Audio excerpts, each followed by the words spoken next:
Hey, good afternoon, everyone. My name is Chris Chukuma. People call me Dr. Chris. It is end of year. It's practically the second to the last day of 2023.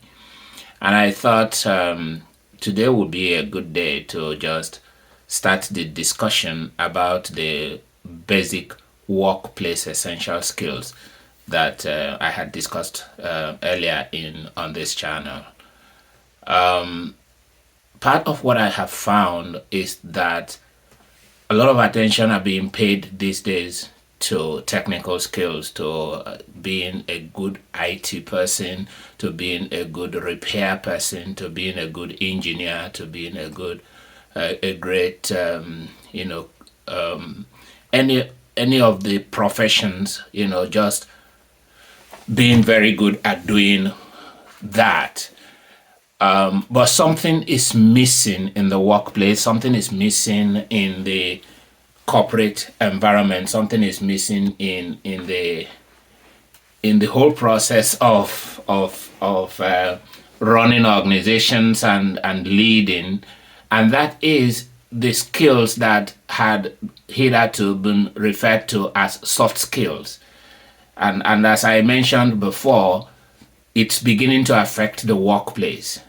So people may not immediately admit it. People may not immediately identify where the problem is coming from. But it is important to step back and think again. Every job, every work or assignment, every team set up, their job would usually involve 15% technical skills and then 85% human engineering. Let me explain what I mean by that. You have to deal with team members. You have to communicate with them. You have to relate to them. You have to get across to them. You have to do things with people. And that team communication, relationship, and all of that are all human engineering, and they all fall within what people have called soft skills, over the years. I prefer to call that workplace essential skills. So I'm going to be discussing just, 10. There are very many of them that we deal with in our training sessions and in our seminars and in when we do all of our workshops and all of that. But I just want to point out 10 today that you could begin to think about as you get into 2024. So you begin to ask yourself, do I need training on any of these? Do I need to attend seminars or workshop on any of this so that I can improve that? And more importantly, for us, organizations that are employing people should be able to be asking that question now so they know if they need to send their staff, especially the young ones that are just coming up, the new people that are just coming out of school and getting into the workplace, send them in their batches to us so that we can, have this discussion and guide them in the right direction to know how to be able to relate in the workplace. So the first skill I want to talk about is communications. Now, communication involves both speaking, writing, hearing, listening, body language, and it also includes things like how do you make jokes in the workplace, the manner of approach, the tone with which you communicate or say things or write or even text, the kind of gesticulations you make, as it were, the kind of gesticulations you make, and the use of professional jargon, all these come under the issues of communication. How do you communicate? And for instance, in my trainings, I take time to discuss the skill of listening, because people think that hearing and listening are the same thing, and they are not. But anyways, so communication is one of them. Number two that I would like to mention today is the relational skills. Now, the relational skills also includes things like personal respect, patience. Again, listening comes up here. What else? Trustworthiness, reliability, all of that, those factors are things that we discuss in relational skills. So how do you relate to your colleagues? How do you relate upwards? How do you relate downwards? How do you relate laterally? How do you be able to get to talk with people or communicate with them or relate to them in such a way that not only do you respect them, you gain their respect and you form friendship and probably eventually things that look like family within even the workplace. So that is relational skills. The third one that I would like to talk about is the one we call adaptability skills. So if you are new to a place, the new kid on the block and all of that, how do you adapt? That's a major thing. Now, I'd like to say that adaptability is not just a skill, but it's also an attitude, because adaptability is the ability to change your actions, your approach to things, or your direction to manage new situations. So adaptability, for instance, includes things like responsiveness, experimentation, resilience,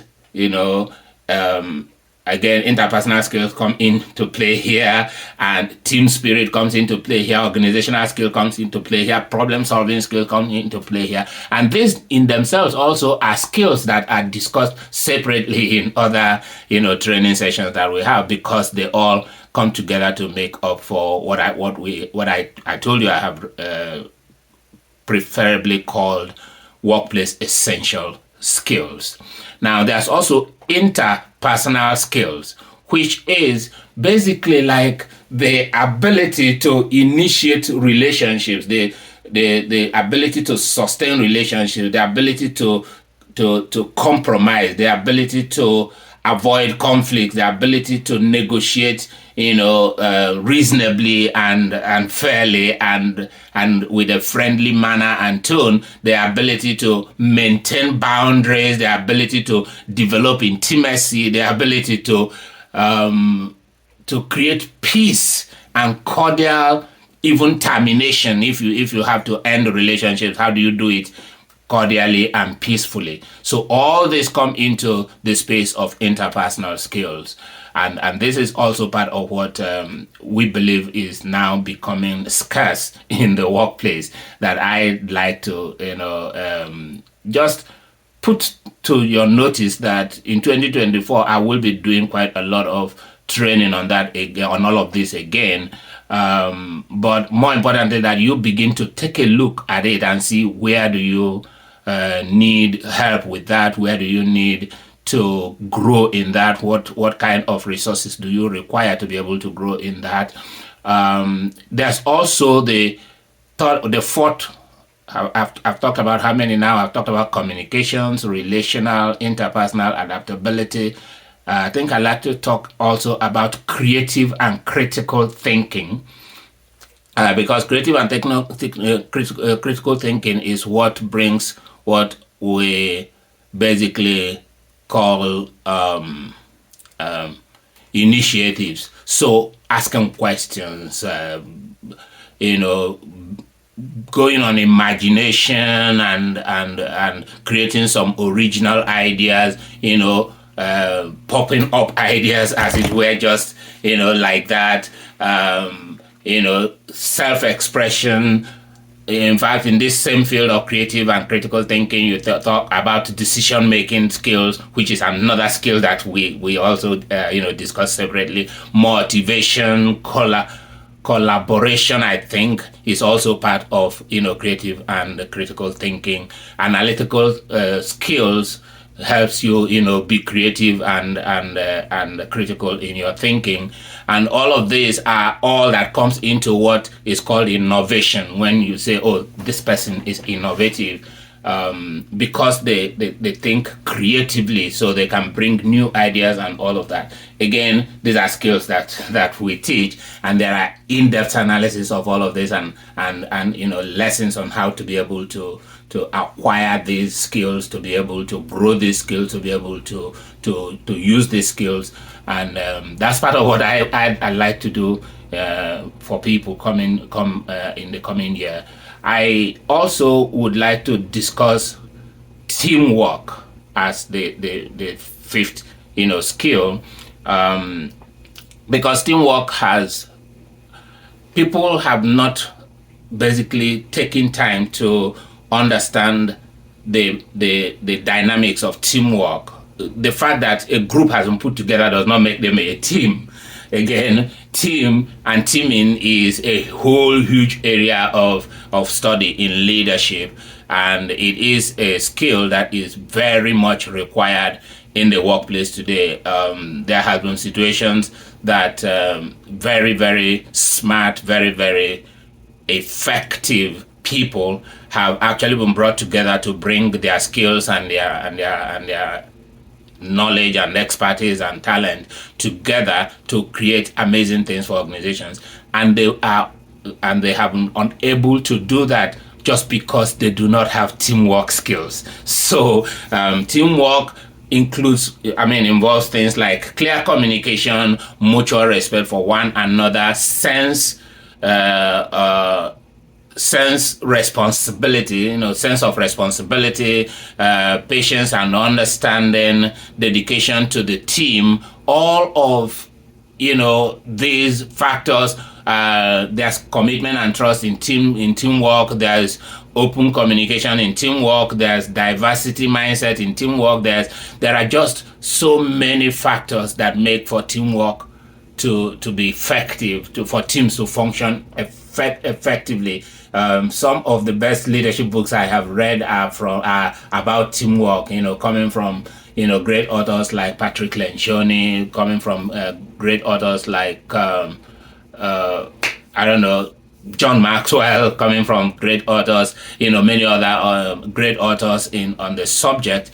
But teamwork is something that people need to. I have a problem when people think, oh, I know already. Now, I don't. To be honest, I don't. I read, I research, I study, I try to practice before I go out to try to teach or do any of that. So the fact that I'm teaching it doesn't mean I do it best. It's just that I have observed those who do it, and I come to teach it. And it goes for every other area. The seventh one, I think, is emotional intelligence. So and this is important because many people are not self-aware, and the first of the 5 cardinal points of emotional intelligence is self-awareness. Self-regulation is number 2. Intrinsic motivation, that is, are you internally motivated? Empathy, social skills, all these are in the box of emotional intelligence. Number 9, I think it is, if I have been clear. Yes, number 9, I think, is reporting and presentation skills. I'd like to also talk about that, because that's a major workplace essential skill that's required in 2024. So how do you do your reporting? How do you report to your managers? How do you report to executive board? How do you report to the team? How do you report to and how do you make presentations? Presentation skill is key in progressing in the workplace. So I'd like to talk about that. So that's number 9. And then number 10 is social and networking skills. We talk about social and networking skills. That's the one that I believe many of you do quite a bit, but it's important to mention that it's a part of the skills that is required in the workplace, especially for those who are just coming to the workplace. So these are the 10 skills that I'd like to bring to your notice, that you may need to begin to think about how to develop them to improve in your relationship in your workplace and be able to get the growth that you're looking for in the workplace. and in community services in organizations, whether it's profit or non-profit, you do need these skills. So 10 of them, I talked about: communication skills, relational skills, interpersonal skills, adaptability skills, creativity, and critical thinking. Creativity and critical thinking. Teamwork skills, emotional intelligence, self-awareness, and self-regulation are a part of it. And I talked about reporting and presentation skills, and I talked about social and networking skills. Think about these things as we get into 2024. Reach out to us at Nedif and Associates, www.neadif.ca, if you have questions, or if you need training, or if you need to be able to get your organization to organize in-house training, for anybody for this kind of things. But that's part of what I'd like to talk about as we enter 2024. Because it is 30th of December 2023, I want to, ahead of time, say Happy New Year to all of you. Thank you for listening to me, and thank you for coming to my channel. Again, my name is Dr. Chris Chukwuma. I'm a leadership development and change management consultant. Have a great day. Bye-bye.